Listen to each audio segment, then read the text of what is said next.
शीतला मैया हो की झार लागीना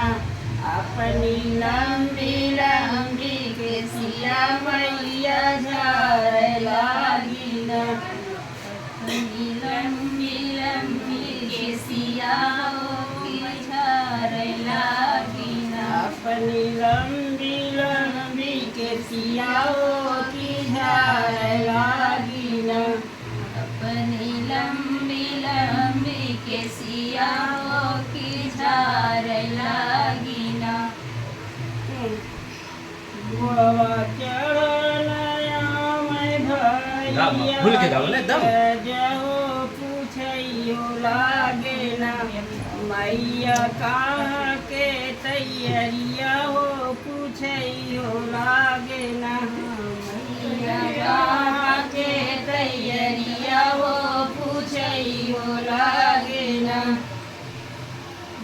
गरीबे घर में बरबे भैया दिया ना से बतिया हो घर मंडे घरवाना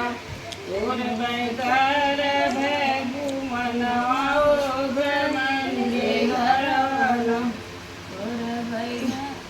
और बेकार भैगु मनवाओ घर मंडे घरवाना गोवा चढ़लया भैया नीलो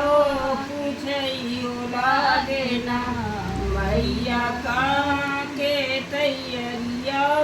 पूछइयो लागे ना मैया कहाँ के तैयारिया पूछइयो लागे ना गरीबे घर में बरबे भैया दिया ना से बतिया हो घमंडे घरवाना और बेगर भैगु मनवा हो घमंडे घरवाना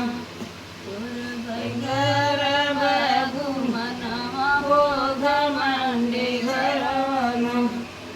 गोवा चढ़लया भैया पंकज पूछइयो लागे ना मैया कहाँ के तैयारिया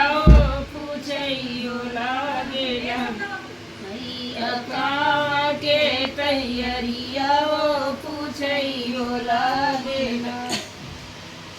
गरीबे घर में बरबे भैया दिया ना से बतिया हो घमंडे घरवाना और बेगर भैगु मनवा हो घमंडे घरवाना और बेगर भैगु मनवा हो घमंडे घरवाना भाभी गाना सुनाओ।